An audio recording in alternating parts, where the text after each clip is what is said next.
I asked him to open our relationship after I got in shape and wanted to explore other men, but then A simple suggestion I made has cost me my marriage. My loving husband has decided that he is done and he can't continue our marriage. Hello guys, my name is Eloise and I am a 30 years old freelancer.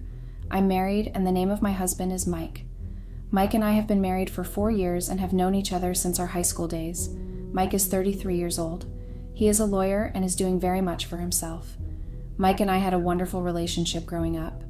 We practically lived across the street from each other. Our family was the type that was so close. We also went to the same school. At first we knew each other but weren't close. An incident happened that brought us close. I was a big girl, very big for my age. I was very chubby growing up. I never saw it as a big deal until I got to high school, and I was being bullied by other students. I didn't really care at first because my mother would always tell me that I was a special child, and I should always hold my head up high no matter what. I believed her, and so I tuned out all the other noises. But it became worse as I progressed in school. A new bully each session. I was exhausted, and it was getting to me. Anytime the holiday was over, I was the most angry person.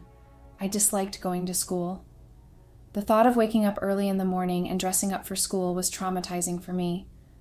Unlike every other normal child that would be excited to go, I would be so sad. My parents kept moving from one city to another because of me. But they stopped when I got to high school because it wasn't really helping me academically. My grades were really not improving and the bully got worse. I had to face my fears and embraced my new school, but settling into my new school was really difficult. I even skipped classes and I started to hide. But Mike noticed, and he made it his mission to bring me out of my shell. He would always bring me out of my shell, and he was always trying to include me in different conversations.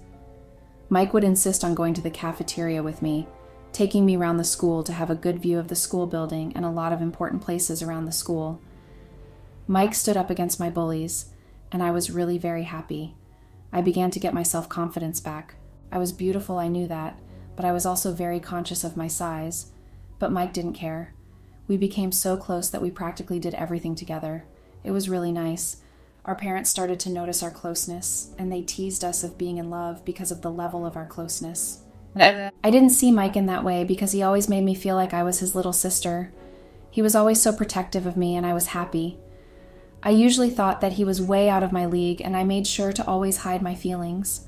Of course, Mike had girlfriends. A lot of our female classmates flocked around Mike, and they didn't mind doing anything to get him. I was jealous of them at times, because they were the types of girls he preferred. Some of the girls were even jealous of the fact that he was close to me, but I knew that Mike didn't like me in that manner. I knew for sure that I wasn't his type. But somehow I found myself hoping that one day he would ask me to be his girlfriend. Yes, because of the way Mike and I were so close, over time I started developing feelings for him. But I hid it because I kept thinking of how he would react, whether he would turn me down or turn like the other students that always made fun of me. At that time, I didn't want to bring anything that would ruin the friendship Mike and I had. Growing up, I didn't really have any friends, so the one person that stood up for me in times of trouble, I didn't really want to ruin it because of a mere feeling. At that time, I appreciated the friendship and didn't want to ruin it. Another thing that discouraged me in telling Mike about my feelings for him was my fear of him rejecting me. I didn't want to be embarrassed.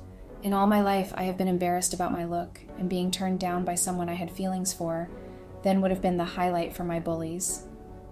I thought about all of these and didn't tell Mike. After high school, everyone went their own way for college. I decided to go to a college far from home because I didn't want to be in the same town as Mike, because he was still seeing me as his sister. I thought to myself that if I had left, maybe I could get over him, but it was worse. It didn't get better. Every single day I kept thinking about Mike. What even made matters worse, Mike kept in touch with me, and he was always writing to me and checking up on me. We exchanged letters, texted and made video chats. Then I knew that I didn't only have feelings for him, but I had fallen deeply in love with Mike. But I was just too scared to open up. There were months that he would just show up at my school. Whenever I was down, he was there to just boost my confidence.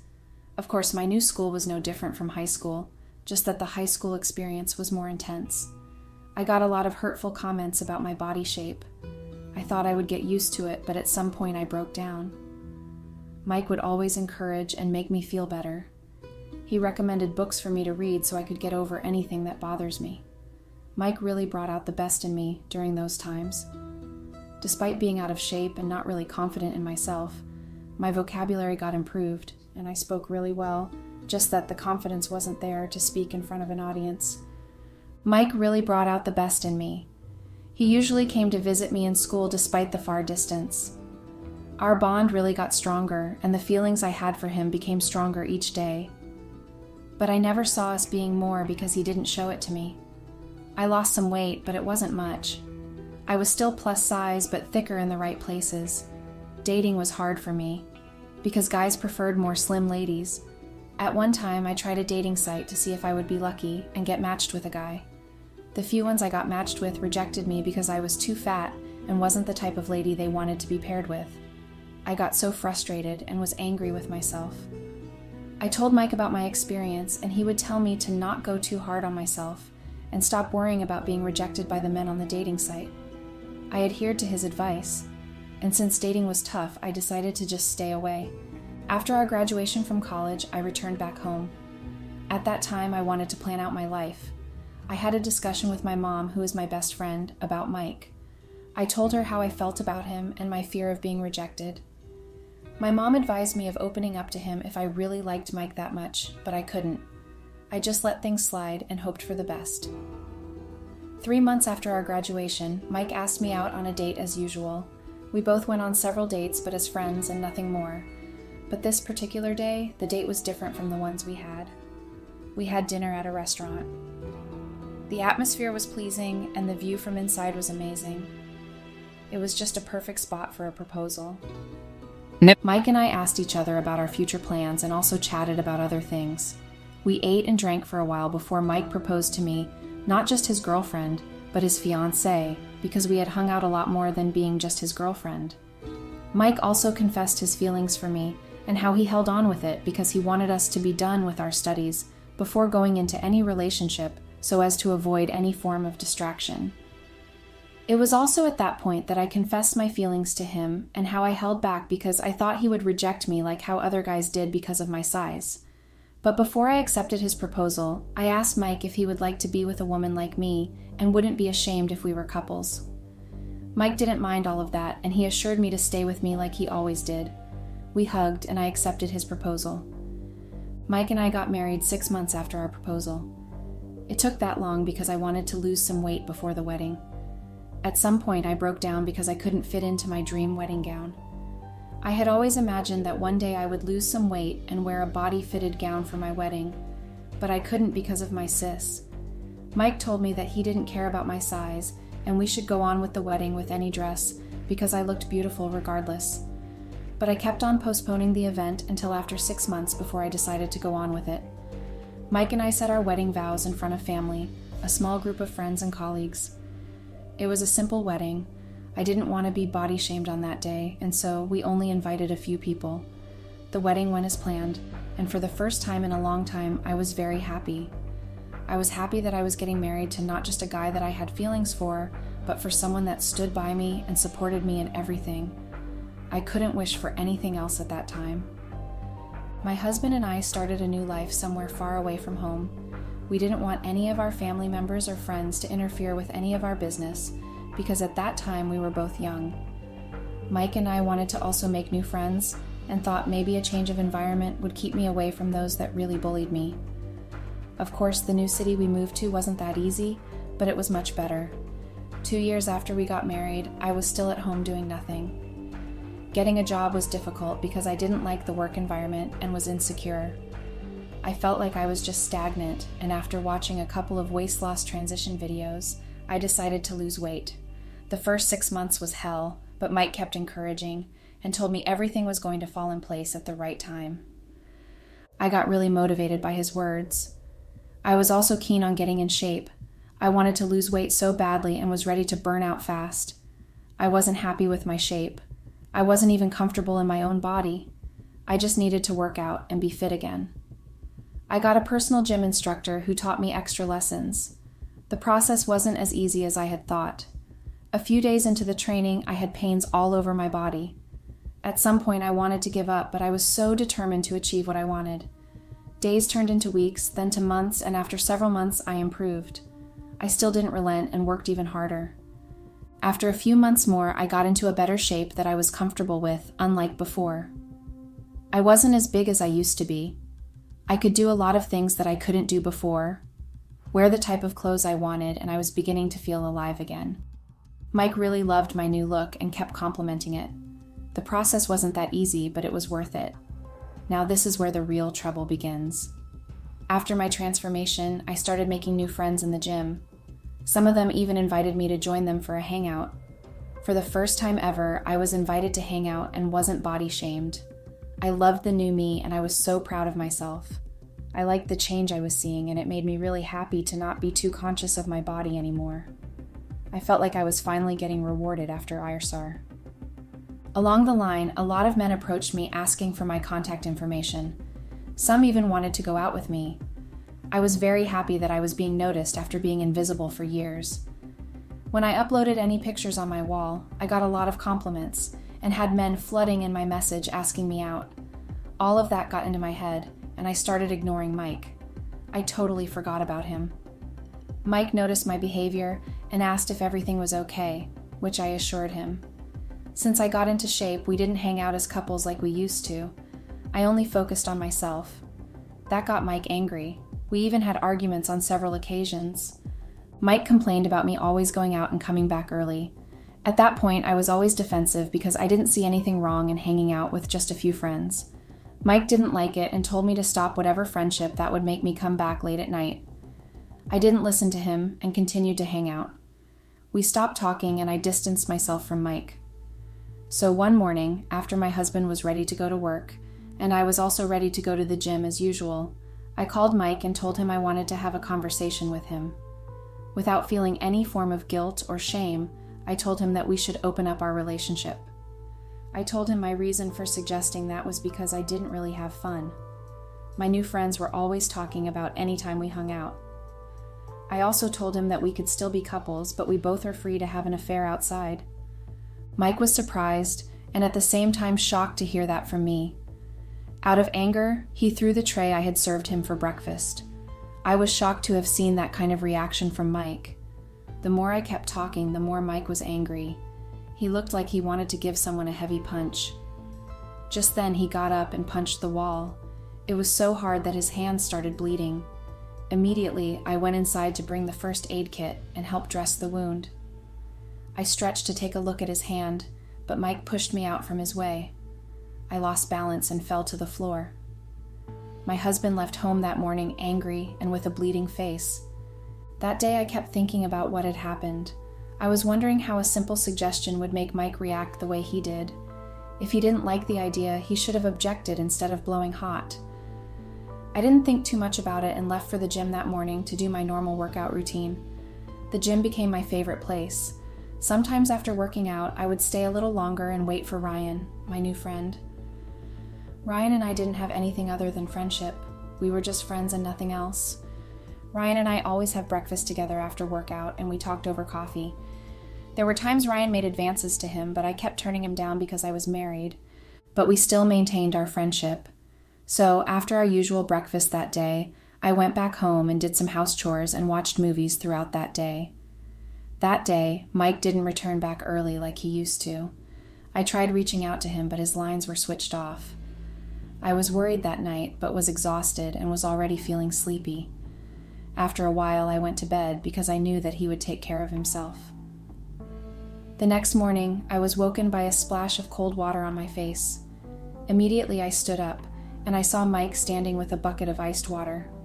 He told me I was lucky he didn't pour on me, and also told me to get out of the house before he changed his mind. At that point, I was confused and couldn't understand what he was saying. Before I could say anything, Mike held my arm and dragged me out of the room and threw me outside. I got out and met my luggages outside. I asked him if it was a joke or not. Mike told me that going onward, I ceased to be his wife and regretted knowing me. He told me to get out of his house and accept divorce papers from him in some weeks. He said it is his little way of freeing me to have fun, like I always wanted. I began pleading with Mike that I didn't mean what I said and had only suggested it. Mike looked right into my eyes and told me how disappointed he was. He asked the gateman to throw me out of the house and ordered him not to let me into the compound. I kept begging and crying for Mike to have mercy on me and take me back, but he didn't. I didn't know where to go. We lived far away from home and didn't know of any relative I could run to for help. I thought of meeting Ryan for help, but he told me he was married and couldn't accommodate me. Most of my new friends all turned their backs on me. I was frustrated. I kept going back to the house to see if Mike would forgive me, but he didn't. All efforts to make him talk to me were in vain, and instead, he served me divorce papers 3 weeks later. I'm so doomed that I don't know what to do, guys. Update. Hi, Reddit. After 8 months, I'm here with an update on my now miserable life. Mike and I never worked things out, guys. He actually left me. Like, I cannot believe that he actually left me. I tried everything I could and it didn't work out. Yes. Right now, we both have gone our separate ways. The back and forth was too much, and one day I got really upset and signed the divorce papers and had it sent back to him. I knew there was nothing I could do to change his mind. He was very angry to have heard me talk about opening up our relationship after getting into shape. I honestly shouldn't have suggested that. My husband didn't even deserve to be treated that way.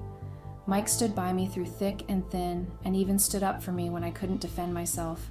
I really messed up. Right now, all I want is to be with Mike and sincerely apologize for thinking stupid.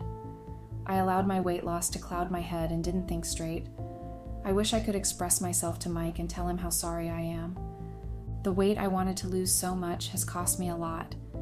When I started hanging out with friends and being stopped by men, I felt very alive because I never experienced it growing up like every normal teenage girl. I felt lonely and nobody ever wanted to be my friend. Mike was there for me, but I let him down.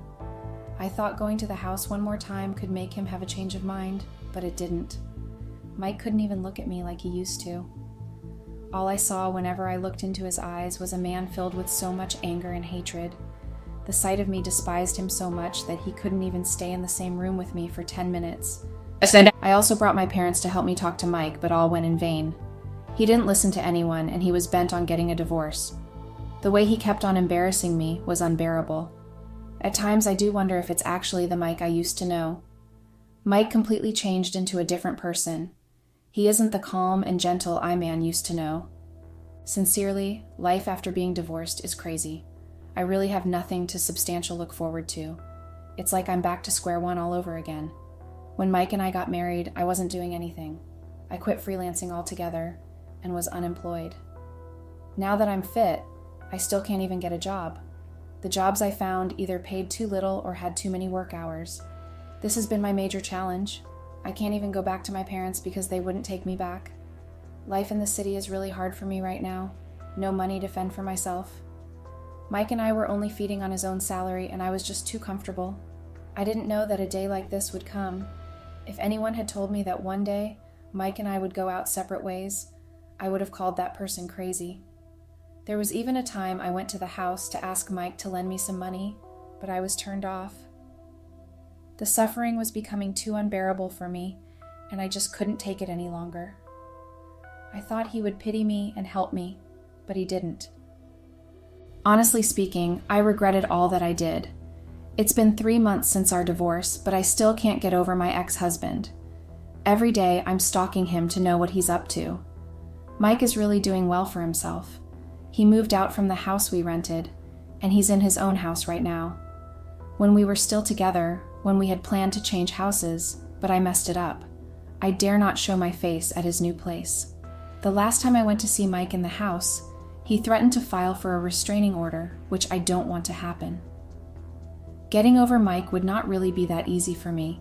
After the divorce, I realized that Mike loved me more than I had loved him, but kept wondering how he was able to move on so fast. Right now, I can't see Mike and I getting back, because he has made it clear to me on several occasions that we are done. This is the worst karma ever. Hello, Reddit. I'm using a throwaway account because I do not want this associated and connected with my main account, as my friends follow me on my main account, and I wouldn't like this getting out yet. My name is Vivian, and my husband, let's call him Matthew. I am 33 years old, and Matthew is 32. We've been married for about 4 years, but we started dating as far back as when we were in college.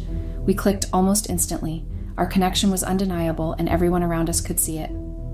Things have always been pretty great between us, apart from some issues, namely, the fact that my husband can never really take a joke or listen to any criticism. Now, I know I might sound like the bad person here, and I'm not trying to undermine or dismiss my husband's feelings. But it has always bothered me that he gets so upset whenever I try to joke about certain things or give him constructive feedback. To me, it's something every person should be able to handle. Taking a joke or a bit of criticism should be normal. I mean, I never meant to hurt him. When I made these comments, I genuinely thought I was helping him see things from a different perspective, or just lightening the mood with some humor. But instead of seeing it that way, Matthew would often get angry or shut down completely. I thought he was being overly sensitive, that he just needed to toughen up and learn how to take things in stride. Looking back now, I realize how wrong I was. I'm sorry. I didn't know how much my words were affecting him, and by the time I did, it was too late. Like I said before, things were so good in the beginning. We shared such a beautiful love, and our communication was top-notch. We have a kid together, a 6-year-old. I'm a stay-at-home wife and mom, and Matthew works and pays the bills. It was a dynamic that worked well for us, or at least I thought it did. I realized that I made Matthew completely shut down. Back then, when I would usually tease him or criticize him, he would get angry. He would try to defend himself, maybe snap back at me, or just walk away to cool off. But now things were different. Instead of reacting, he would just shut down. He wouldn't laugh or even respond. His eyes would glaze over, and it was like he wasn't even there anymore. I didn't notice it quick enough. I thought that maybe he had finally learned to take a joke, that he had toughened up and was now able to handle my bluntness without getting upset. I even convinced myself that this was a sign of growth in our relationship, that we had reached a point where we could joke about anything without it causing issues. But I was wrong, so wrong. Looking back now, I see how mistaken I was. I used to take pride in being blunt, in saying things as they were without sugarcoating anything. I thought it was a strength, a way to keep things real in our relationship, but now I understand that there's a fine line between being blunt and being rude or cruel, and I crossed that line more times than I can count. I would make what I believed to be harmless jokes or sarcastic comments, not realizing the damage they were causing. I'm not even exaggerating when I say that. Even I realize how horrible I've been, how cutting, how insensitive. I would mock Matthew about everything. I would talk about his financial situation, something that I knew was a sore spot for him. I'm a stay-at-home mom, and Matthew was the sole breadwinner. He didn't make as much money as I would have hoped or expected. We lived comfortably, but we didn't have the kind of luxurious lifestyle that some of our friends did. And instead of appreciating what we had, I would make snide remarks about how other men in our circle were more successful, how they could afford nicer houses, fancier cars, more extravagant vacations. I would say things like, "It must be nice to have a husband who can actually provide," or, "I wish we could afford that, but I guess we'll just have to settle for less." I said these things, thinking they were just jokes, not realizing how deeply they were cutting him. I would even make fun of his physical appearance, despite the fact that there was nothing to complain about. Matthew was a good-looking man, tall, fit, with kind eyes and a warm smile, but I would still find things to criticize. Maybe his hair was thinning a bit, or he had gained a few pounds, or he wasn't dressing as sharply as he used to. I would make comments about it, saying things like, "You're not as young as you used to be," or "You should really hit the gym more often." I thought I was being playful, but I was really just chipping away at his confidence, bit by bit. I didn't even just stop there. Stupid me, not realizing just how much I was hurting my partner. Even when Matthew tried to talk to me about how my comments were affecting him, I didn't listen. I remember the time he sat me down and told me that he didn't appreciate the things I said about his physical appearance. He said that my comments made him self-conscious, that they made him start believing I was no longer attracted to him. I still dismissed him. I told him that he needed to toughen up, that I was just joking, and that it was all in good fun. I couldn't believe how ridiculous he was being. I would wonder why he couldn't just take a joke. I even told him it was disturbing how he just couldn't stand a bit of teasing. I told him that joking was a normal part of life and he had to get used to it, get over it. I was so blind. I couldn't see how much I was chipping away at his self-esteem. Instead of supporting him, I was tearing him down, and I didn't even realize it. It wasn't just his appearance that I made fun of.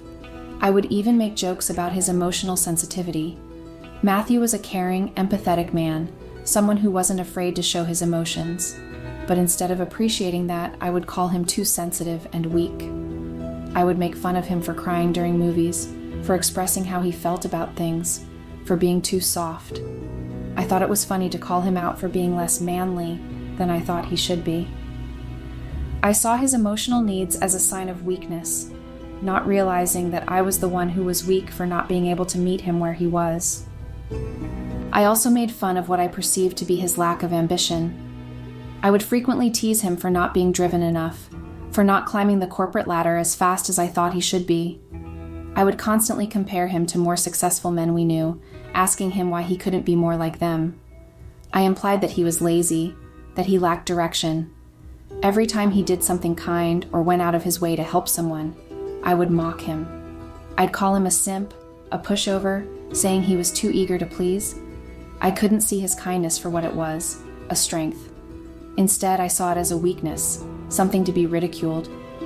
Even his social awkwardness wasn't off limits. Matthew wasn't the most outgoing person. He could be shy and uncomfortable in social situations, but instead of helping him, I would joke about it. I'd call him awkward, socially inept. I'd make fun of how he didn't know how to network or how he might embarrass me in front of our friends or his colleagues. I thought I was being funny, but I was really just highlighting his insecurities and making them worse. Now I can see how cruel I was. I was so wrapped up in my own insecurities and frustrations that I didn't realize how much I was hurting him. I didn't understand how much damage my words were doing until it was too late, until he had already shut down, and until he was gone. And now, all I can do is regret. Regret the things I said, the things I did, and how I took his love and kindness for granted. I didn't see it at the time, but I was so wrapped up in my own frustrations, my own desires for something more, that I didn't realize what I was doing to him. I didn't realize that I was making him feel like he wasn't enough, like he would never be enough, no matter what he did. And the worst part is, I didn't realize it until it was too late, until he was already gone. It wasn't until recently that I finally noticed how much my words and behavior had driven a wedge between us. At first, the signs were subtle, small things that I easily dismissed.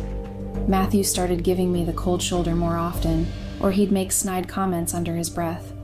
I shrugged it off, thinking it was just the stress from work weighing on him. I assumed it was just a rough patch, something that would pass with time. But as time went by, the distance between us became more apparent. However, I didn't notice the change immediately.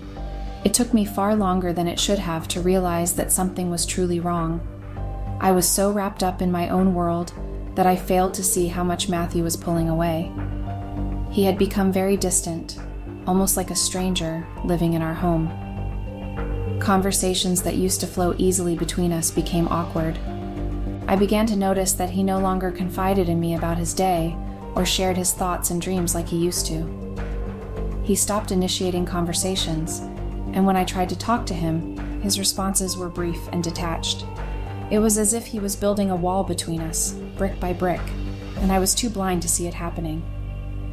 At night, instead of cuddling up together on the couch to watch our favorite shows, he would retreat to another room, saying he needed some space. I told myself it was just a phase, that he was tired and needed time to recharge. But I should have known something had shifted. Even our intimacy in the bedroom suffered. I remember one evening we were sitting at the dinner table and I made yet another offhand joke about his job, expecting him to laugh it off like he used to. But instead, he just stared at his plate, his face expressionless, and mumbled something about needing to finish some work. He didn't even look at me as he got up and left the table. I felt a bit guilty, but I quickly pushed it aside and convinced myself that he was just in a bad mood.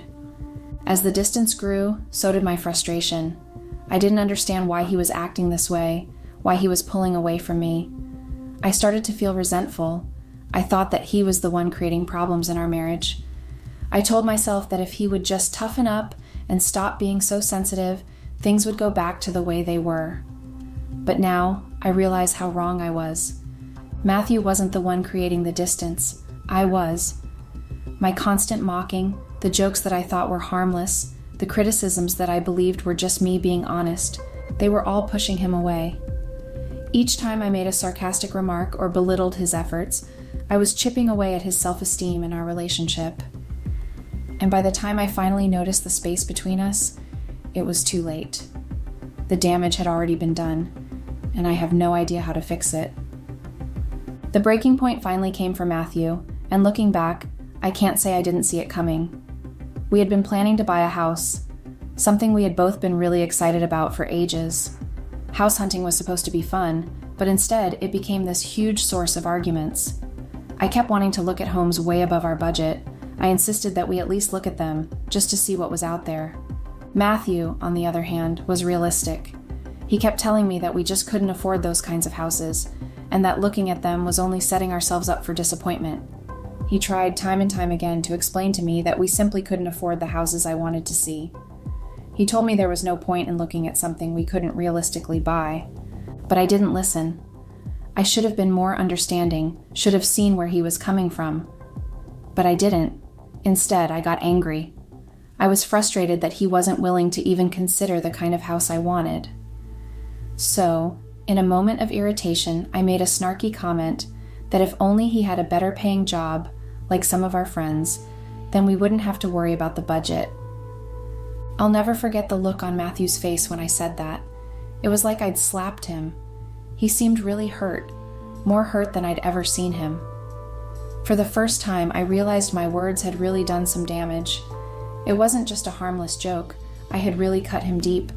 I tried to apologize right away, but it was too late. Matthew didn't accept it. He just kind of shut down and ignored me for the rest of the day. He wouldn't talk to me about anything except our son. Over the next few days, Matthew became even more withdrawn. He barely spoke to me, and when he did, it was only out of necessity. I tried to downplay the situation in my mind, telling myself that he just needed some time to cool off, that things would eventually blow off and go back to normal. Then, 3 days ago, Matthew finally sat me down and told me we needed to talk. His voice was calm, but there was something in his tone that scared me. He told me that he needed space from me, that he couldn't keep living like this. I was shocked and couldn't believe what I was hearing. I got upset.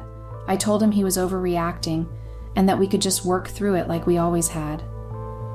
I pleaded with him to talk to me, to explain what he meant by needing space, but he wouldn't engage.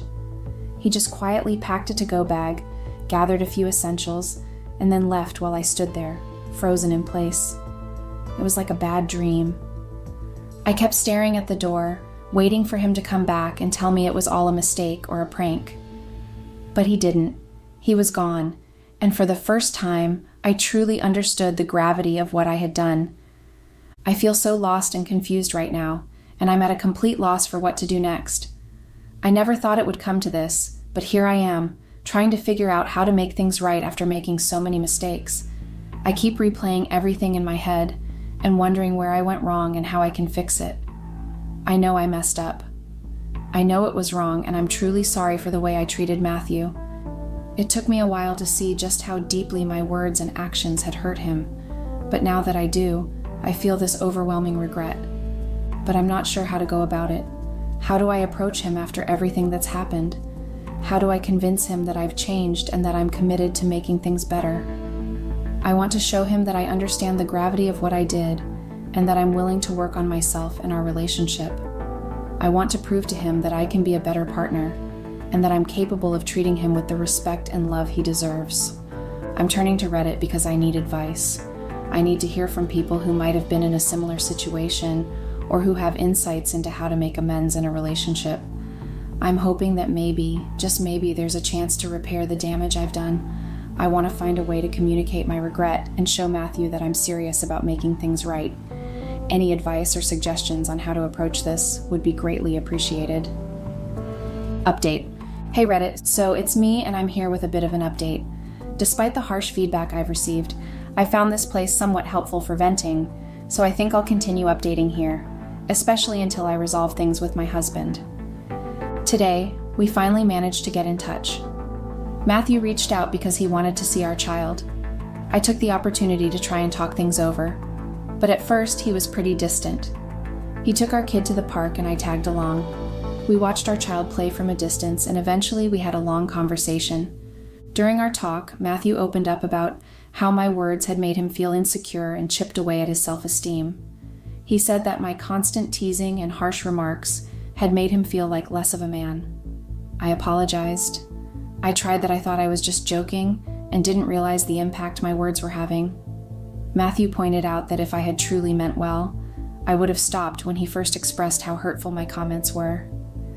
He admitted that he had hoped I would change and that he should have left sooner, but he kept holding out hope that things would get better.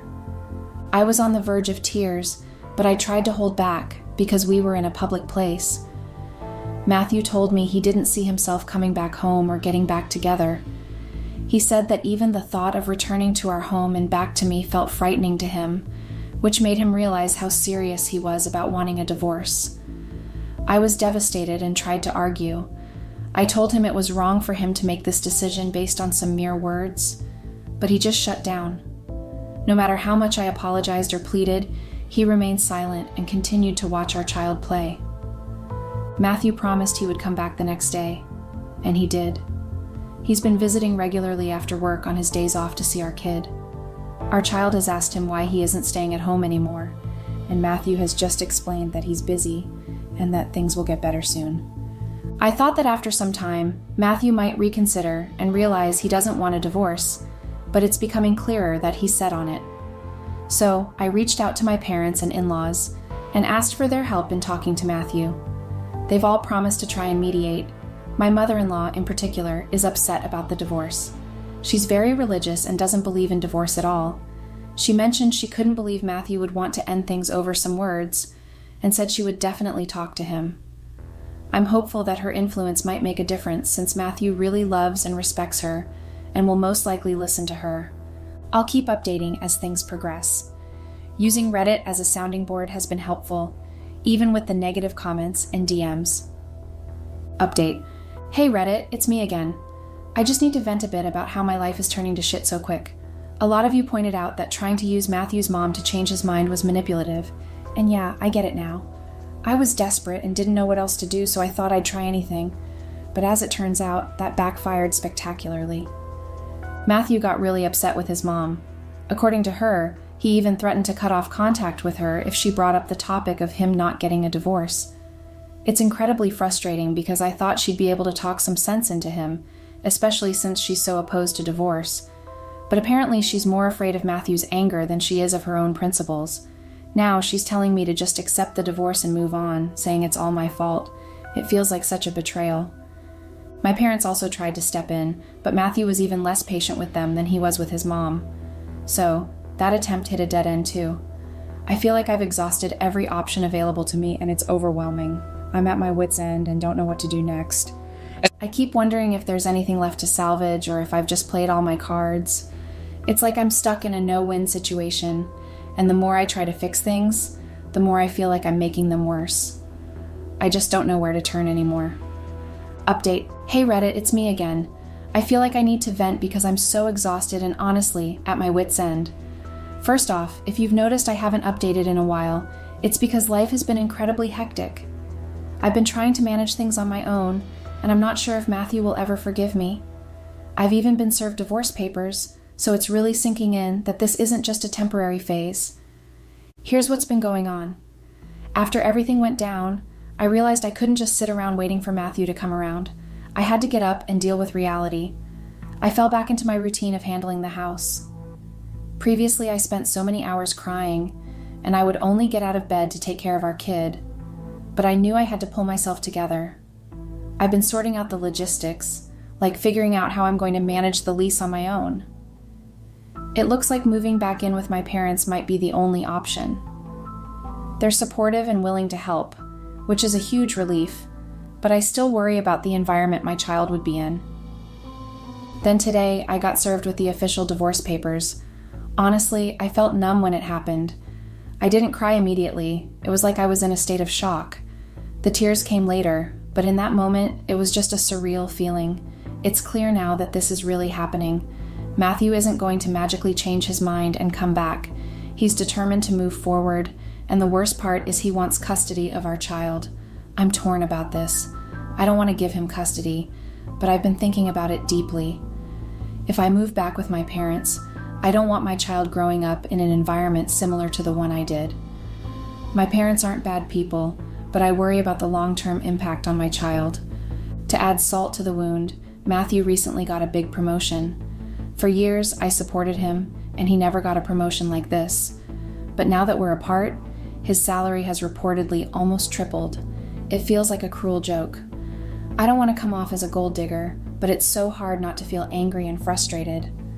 All those years of supporting him, and now that we're not together, he's thriving professionally. It's as if I was the bad luck that held him back. I'm overwhelmed. It feels like I'm juggling too many issues at once, and I don't know how to handle it all. Update. Hey Reddit, it's me again. Sorry for the radio silence. The past few weeks have been incredibly hectic and emotionally draining. Here's a bit of an update on where things stand in my life. First off, I managed to break my lease, which was no easy feat. My landlord was a real pain to deal with, but I finally got out of there. I moved back in with my parents, which has been a major adjustment. Before I made the move, I had to make the tough decision to drop off our son at Matthew's place. That was one of the hardest things I've ever done. It felt like tearing a piece of my heart out. But after a lot of thought, I realized that I definitely don't want my child growing up in the same environment that I did. I'm not sure when I'll get a job or how I'll manage to be financially stable enough to move out on my own. The job market is pretty rough right now, and I haven't worked in a while, so things look pretty bleak at the moment.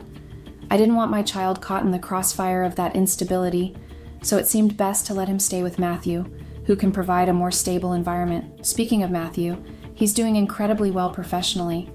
I recently learned from a mutual friend of ours that he's bought a new house, a house that would have been way beyond our budget when we were together. Like, I swear it's so hard not to feel like I was somehow the bad luck that held him back. On the plus side, at least I know our child will be comfortable and well taken care of. Matthew's doing well and can provide a good home for him. Matthew wasn't even surprised when I accepted for him to have custody. He's aware of my background and how difficult it was growing up.